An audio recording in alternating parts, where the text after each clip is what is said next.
Hi, I'm Craig with ApplianceVideo.com.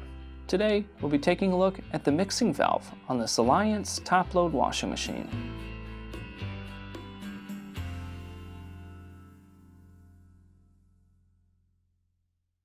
Stop. Before beginning any repair, always be sure to disconnect the power to the appliance. It is also recommended to test the outlet for the proper voltage.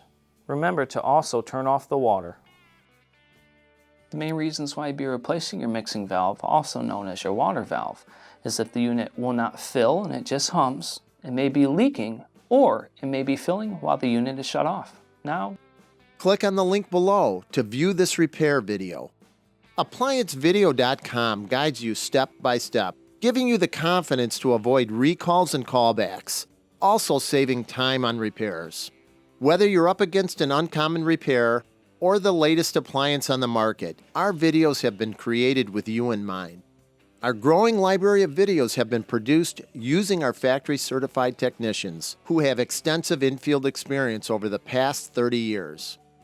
ApplianceVideo.com provides high-quality repair videos that anyone can follow, regardless of their skill level. We are here to help. Click on the link below to view this repair video and let us help you do it right the first time.